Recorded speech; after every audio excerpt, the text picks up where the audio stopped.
to take schools to the next level. I am tired of seeing schools fail.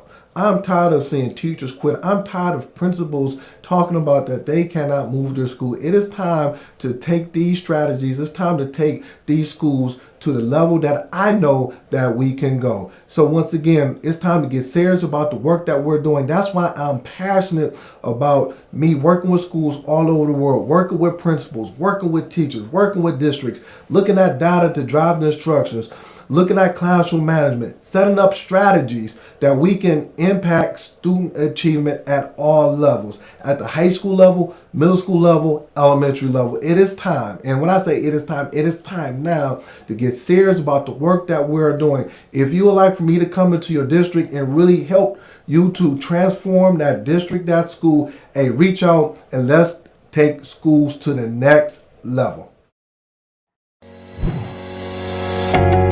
So I believe that, if everybody say it can't get done, I'm like, yes it can, why not?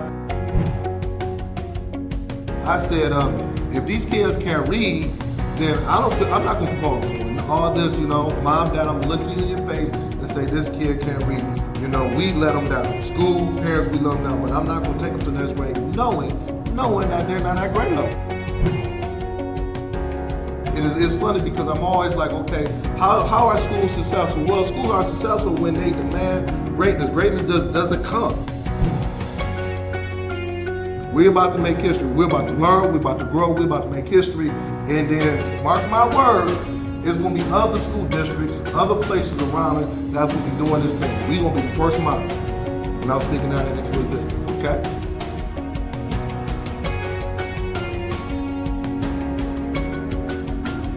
For booking, please visit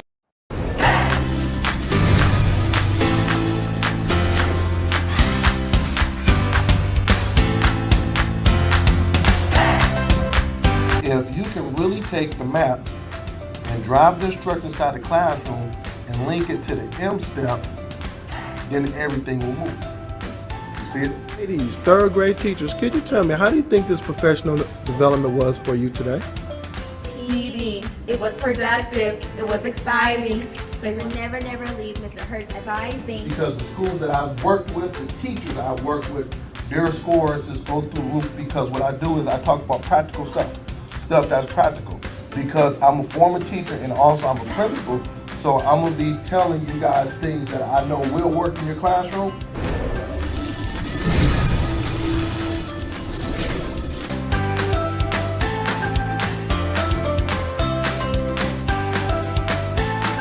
For booking, please visit shurtschoolturnaroundspecialist.com. Good morning, everyone. Good morning. This is Sean Hurt with another powerful podcast. And the title of our podcast this morning is the 20 non-negotiable characteristics of high-performing schools. The 20 non-negotiables characteristics of high-performing schools. So I'm excited regarding this. This will be a series for the month of February. I'm doing a series. Yes, I'm doing a series. And what I'm gonna do 5 parts. I'm gonna do 5 pieces every Saturday. So we go over the 20. I'm not gonna give you the whole apple pie at once. We're gonna give you the 5 pieces. So let's go ahead. And what I need is I need you to share it out. Tell me where you're coming from. And give me 1 minute. Give me 1 minute as I get all of my people in. And you said last week that you was going to share. You said, Hurt, I'm going to share it. We need to share this out. So come on and share this out so we can make sure that we get this out to all of the educators out there. All right. I'm excited regarding this. This is going to be another excellent one. It's going to be another excellent one. So I cannot wait to share this information. And we call ourselves the Fantastic Four. Is myself at 10. We have Principal, Create and Educate at 10:30, Principal Kafele at 11. Then on Sunday, we have Josh Tarver at 5 o'clock. And we just like to give out information. We like to share, give out information, making sure that educators all over the world understand the work that we're doing and how we're doing it and things of that nature. So I'm totally excited regarding this podcast. I'm excited. So give me about 5 more seconds because I'm on all platforms. I'm on YouTube. So make sure you go on YouTube now. Go to my YouTube page, go to YouTube and comment and I'm on LinkedIn and I'm on X or Twitter. I'm just everywhere. I'm everywhere. All right. Let me see where we're at. Let me see where we're at.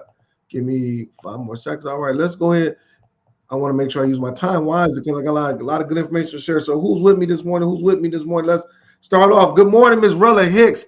Good morning to you. Good morning to you. Good morning to you. I got Garfer WT. Good morning to you from the ATL. ATL, good morning to you. Thanks for tuning in. I really appreciate that. Who else we got? We have Lynetta Wilson from North Carolina. Good morning to you. I got my good friend, my mentor, my boy, my partner in crime, Principal Fele. Good morning to you. Every Saturday I'm gonna ask you what NBA game have you went to this week? I know you probably are going to an NBA game or hitting up an NBA game. And what team, Principal Kafele, will Giannis get traded to? What team will he get traded to? Anybody know in the comment? What team will he get traded to all my basketball fans? Good morning to you. I got Intermittent Productions. The Chosen is here. Good morning to you. Good morning to you. Good morning to you. I got Dr. Jeter in the house. Good morning to you from Illinois. Thank you, thank you, thank you. I got Chase Langley 7393. Good morning to you. Good morning to you. Who else rock with me? Come on. I got Miss Moore from Mississippi. Good morning to you. I got my good friend Josh Tarver. He out there working out. He out there somewhere, probably at the gym working out. Josh, I'm gonna probably get in the gym a couple more hours. Hey, you and Dr. Houston has inspired me. I got to get into the gym. Good morning to you, Connie West. Good morning to you from North Carolina. Good morning to you.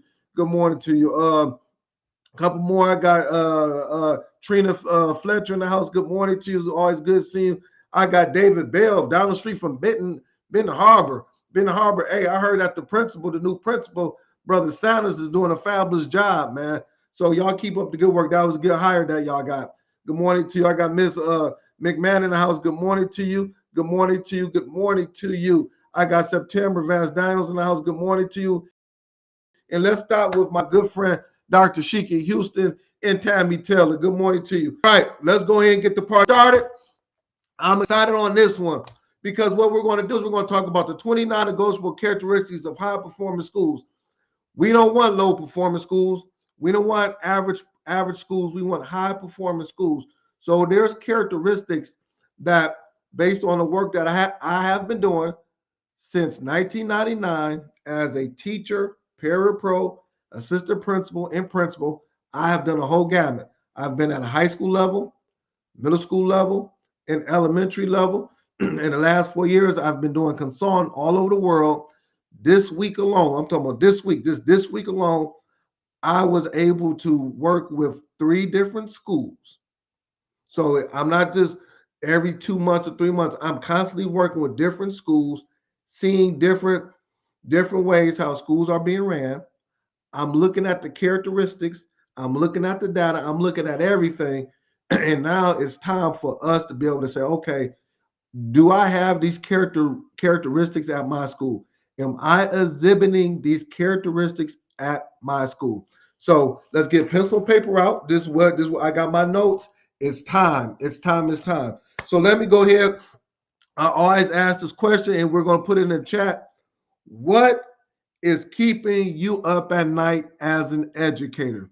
What is keeping you up at night as an educator? Let me tell you something that's happening in education that's about to take off. And no one is talking about it, but it's about to take off. I need everybody to just listen to this. 4 days ago in Michigan, I'm talking about in Michigan, but it's in other states, but 4 days ago in Michigan, they passed for high schools to be able to give NIL money to students. I'm gonna say this again. 3 days ago, they passed a bill that next year, starting next year in Michigan, but is in other states as well. You need to check that for high school students. There, you are able to give them NIL. So you ask the question, what is NIL? NIL stands for name, image, and likeness. NIL stands for name, image, and likeness. And what happened was that 2 years ago, In college, they allow they allow the college kids to be able to get paid based on their name, image, and likeness. This is in college. So you have football players, basketball, softball, baseball, you name it, to be able to be compensated based on their name, image, and likeness on based on what they're doing on Facebook, Twitter, Twitch, and also companies around in the area. So if I'm a pizza company, I can pay such and such $20,000 to be able to shoot commercials or to market my pizza, to be able to eat pizza because my name, image, and likeness is so famous in the community. If I eat a pizza, it's going to be 300 people within the next month that's going to go to the pizza place and eat the pizza. Does that make sense? So that was in college. Now, in high school level, they're doing that as well. Is in Michigan is going to take off next year. I'm going to do a podcast on it come March. All right, I'm going to do a podcast. I'm going to break it down. But for principles, I have about 15 to 20 principles on my podcast. Get in front of it now. It's going to make or break your school sooner than later. I'm going to say this. Get in front of it now. Inbox me if you need any additional support. Principals, I'm begging you. Superintendents, I'm begging you. Dr. Houston and that team over there, she's in central office, and Tammy Taylor, I am begging you, write it down. You know, I don't do this. I don't do this often. NIL, name, image, and likeness. Do your research. When you hear about it, you're gonna say, "Hurt talked about it." Let me do some research. Let me put this in play. Let me be ahead of the curve. Come on, put it in the comments. NIL. I have Miss Harris Brooke. Oh, good morning to you. She says is already here in North Carolina. I'm breaking it down. It just came in Michigan. I have strategies on how if the schools do my strategies, I didn't get it from nobody. My strategies. I've been talking about this for 3 years. My strategies. You're going to be ahead of the curve. Your enrollment is going to take off. Your academics is going to take off. The discipline is going to be lower. Just listen to my strategies. Does that make sense? Does that make sense? Please, is that making sense? All right. I love it. I love it. I love it. All right. The last thing before we get into it is that last week we talked about what did we talk about? How to provide feedback to your teachers. And you promised me, you said her as a coach, principal, assistant superintendent, when I'm doing my classroom observations, I said I want everybody this week to focus on checking for understanding during the lessons for you to go to the students in the classrooms and say, what are you learning? Did you guys do that? Put it in the chat. Remember, I said last week, I said when you're doing your observations, don't look for 5 or 6 different things. Just focus on checking for understanding with the students. Who did that? Who did that? That was homework. That was homework. That was homework for this week. Did you go into those classrooms and check for understanding? I did. I did my homework. I did. Who else did that? Remember last week we talked about, well, Hurt, I didn't get a chance to do it. Snow days, we was out, blah, blah, blah. Let's do it this week. And let's do it the following week. Remember, we're going to be consistent with one thing for the next 2 to 3 weeks. You agreed to me that you said, Hurt, as the instructional leader, I'm trying to move the academic needle. I'm going to check for understanding, and I'm going to tell my teacher that we need to do that. Professor Law says, yes, I did. Thank you, Professor Laws. Yes, yes. You get an A today, my friend. Why am I saying this? Is because this leads to high academic achievement. I talked about it. We're doing too much, and then this is what's taking place. Please, everybody, look up Professor Laws. My teacher grew in her observation. Yep, I told you. So now it goes back to what we're going to talk about, the 29 negotiable characteristics of high performing schools. And I'm going to deal with 5. I'm going to do this for the whole month of February. I'm not rushing through this. Like Josh Tarver said, I'm going to be Luther Vandross. I cannot sing, but I'm going to go slow. So the first one, these are characteristics. If your school does not have this, you gotta have it. We gotta implement this. We gotta make sure that we're using this. Okay. Let me make sure I'm good on some things. All right. Come on, everybody, stay with me, stay with me, stay with me. Let me know what it sounded like. Let me know what it's coming like. All right, hit that share button. Give me some love. The first one is a clear shared vision. I'm gonna talk about this until I'm blue in the face. A clear shared vision. That's the first one. Forget anything else.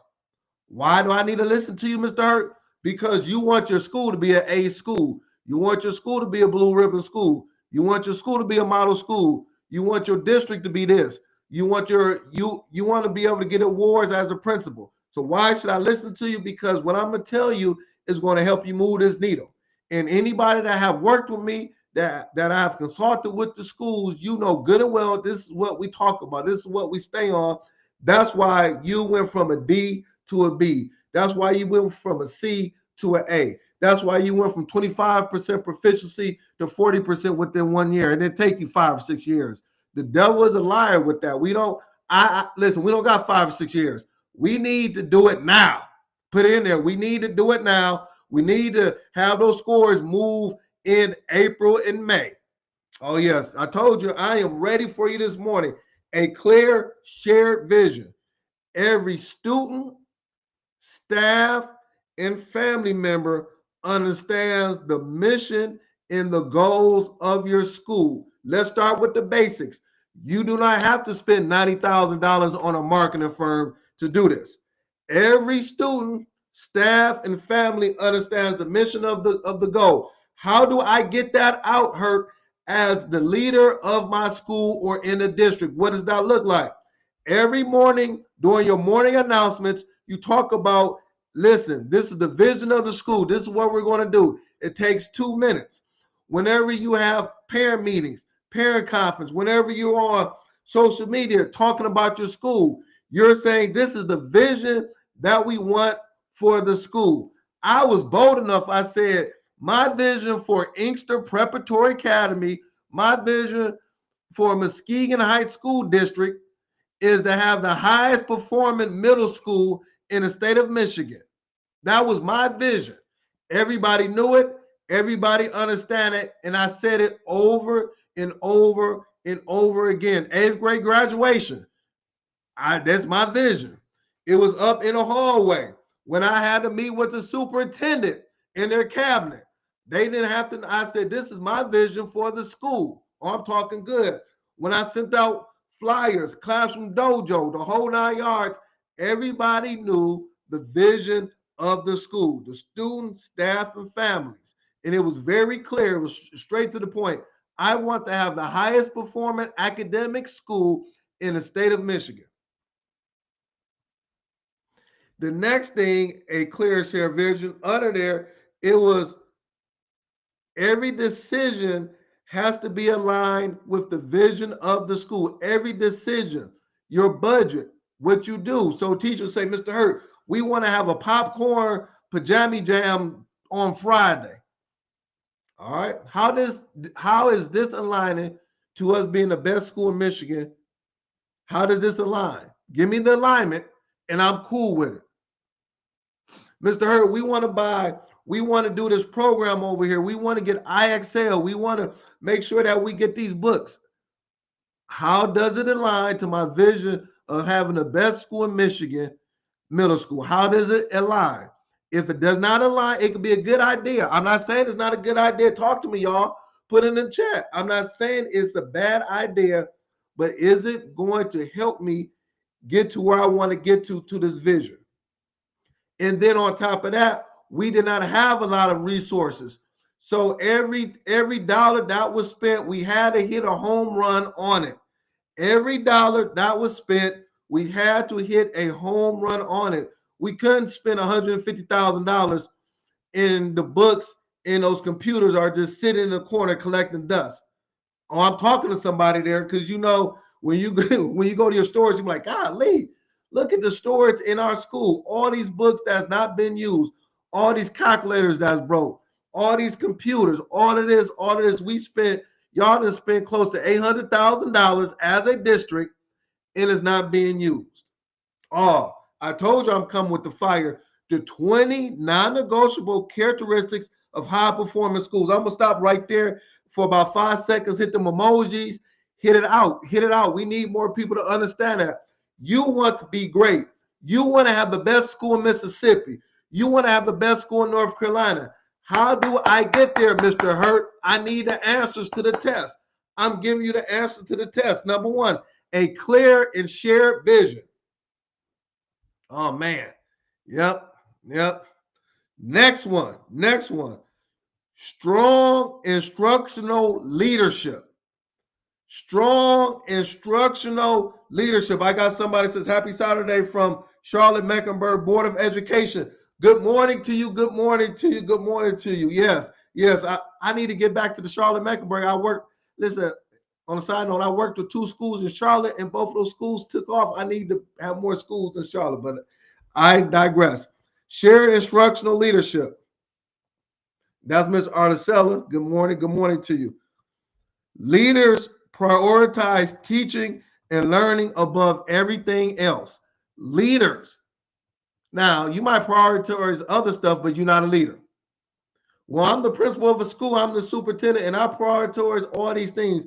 If you're not prioritizing teaching and learning, it has to be number 1, 2, 3, 4, 5, 6, 7, 8, 9, 10. Above everything else. I don't care about your feelings. You can be mad all you want. Is teaching and learning the number one thing? We love to have fun. We can have a bake sale. We can have the whatever, the staff outing, and we're gonna go down to the blah blah blah and have a good time on Friday. That is cool, but you can't do that all the time. Where's the teaching and learning? We are getting paid. We were hired to teach students from 3 years old all the way up to 18, from the elementary, middle, and high school. That has to be number 1. Strong instructional leader. Like I tell all of my principals, you are not a principal. Quit saying that. You are the instructional leader. I'm going to say this again. You are the instructional leader. You lead instruction. Now, that covers all the other stuff, meeting with parents, dealing with schedules, sending out emails, looking at the lunch schedule, the bus schedule, and greeting kids.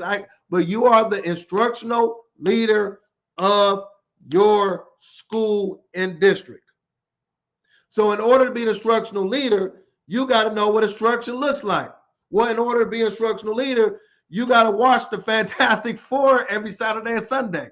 I'm going to say this again. In order to be an instructional leader, you got to watch the Fantastic Four, because we're giving you information that will take your instruction to a whole nother level. Also, with that, the instructional leader is visible in the classroom and deeply involved in instructional improvement. The instructional leader is invisible in the classroom. They know who you are. It's not a shock when the principal comes in the classroom. Nobody should be shocked. They should know this is what you do. You should be spending, and I said it, 65% or more of your day should be in the classroom, looking at instruction, rubbing elbows with kids, asking questions and things of that nature. That's why last week I said, when you went into the classroom, what was your focus? What was your focus when you went into the classroom? And I said it should be checked for understanding. I'm telling you, in order to be a strong, you can be an instructional leader, but are you strong? Are you good? Are you a good instructional leader? All right. They are visible in the classroom and deeply involved in instructional improvement. Now, I'm going to add another thing to this. Stay with me, everybody. The males in your school, I'm a male. The males in your school is not, they should not just be dealing with discipline. The males in your school should not be just a disciplined person. I'm tired of that. I am tired of that. When I was a principal, every male that was my coach and things of that nature, they got their hands dirty with instruction. We all deal with the discipline, but you're going to get your hands dirty with instruction. I am tired of going to schools and the male is the person that does the in-school suspension. He in there in-school suspension. That is a waste of time and their talent. Your male in your school knows math, no social studies, no science. They should be over that. They need to be part of the instructional team that takes place. They should not be just on the PBIS team, just dealing with discipline and dealing with parents. I want every male on my podcast. I want to make sure that you are an instructional leader at your school. You do not just deal with discipline. And I am saying that. Woo, woo, yes. Use them as a school bully. Yes, yes.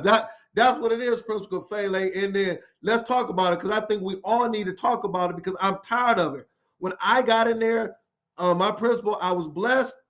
He said, "You want to know this curriculum?" I was a high school assistant principal. You're going to understand ACT and SAT. You're going to understand high school graduation rates. You're going to understand that. You're not, in addition to dealing with the discipline, but you're going to understand that. I was not just a black male and looking as the bully, suspending kids and breaking up fights. I'm going there. I'm going there. I'm going there. Dr. Jackson say so true. Listen, I got all of my male educators on there. Y'all know what I'm talking about. And my female educators on here, you know what I'm talking about as well. We're more than just dealing with discipline, the bullies, the bring down a hammer, the whatever. No, we have something up there that we can lead to the table, that we can bring to the table. We understand data. We understand SAT and ACT, graduation rates. We understand state assessments. We understand what a good classroom observation looks like. We understand curriculum. We understand how a DOK 234. Oh man, I'm talking good now. We understand that. We're just not dealing with discipline, calling parents talking about your kid was suspended for 3 days, or they got 3 hours of in-school suspension and stuff like that. No, we not after school just going to the basketball games and we walking around making sure the kids sitting down and all that old nonsense. Yes, we understand that. The 29 negotiable characteristics of high performing schools. Number 3, I got a couple more minutes. Number 3, high expectations for all kids. High expectations. You have to have high standards for your school. High standards. I don't care where your kids come from, the zip codes, what their parents then did 5 years ago, 6 years ago, blah blah blah, and they go to my church. I know how they act. I don't care. You have to have high standards for all of your schools. You have to have a no excuse culture. No excuse. If you are that principal and you're over there, you have no excuse for those 800 kids. Every student is believed capable of success with the right support. Every student can have success in your school with the right support. That's why you have to be that instructional leader. You have to know what support to give to the teachers in order for them to be better in the classroom. I did not say support. I said the right support. RIGHT, the right support. The right support goes a long way. It enhances the teachers and they can impact the students. I used to say this all of the time. I cannot teach 750 students as a principal. I can't have 750 kids in my gym and I'm teaching. That's why I need my 45 teachers to be on jam, to be on point. So I got to give my teachers the right support. I got to give them the right PD, the right books, the right this, the right that. I have to do that in order for them to impact the students that they're serving. But what's taking place is that we have low standards for our school. Pretty much we just say, as long as I'm getting my check every 2 weeks, as long as I'm getting my $4,800 after taxes, $4,800 after taxes, I make $125 as a principal. I'm not studying that. That's good. You got to pay your bills. I get it. You getting that $4,800 every 2 weeks, but you have low expectations for the school. And I'm gonna hit you with a fastball. Your kids don't even go to the school that you teach at.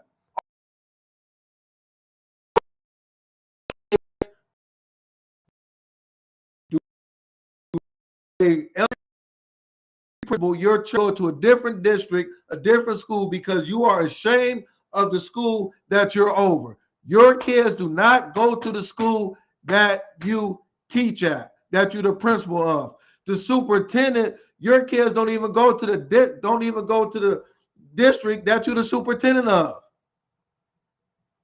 So now, consequently, you already have low expectations, standards, expectations, because your kids don't even go there. You want to impress me. You want to raise the level. You want to be the best school in your state. Have your kids, have your grandkids, your nieces and nephews attend the school that you're at. When that takes place, oh, you bringing it every day because that's your blood in that school. Someone said I'm on fire. Yes, I know. Oh my God. I gotta stop. So I'm at 3. I'm doing a series. I'm doing a series. I'm going through this all of February because this is so important. All right. So thank you very much. If you would like for me to come in, this is what I need. Inbox me. This is the work I'm doing. I'm out there. I'm on fire. I need schools all over the world to move academically. We need to have high performing schools. If nothing else, I want everybody on my podcast, your school. I want you to have the best school in your district and also in your state. That's what I want. So thank you very much. Let's all go over and support my girls, Dr. Tammy Taylor and Dr. Houston, creating Educate at 10:30. Thank you. May God bless you. And let's rock it out this week.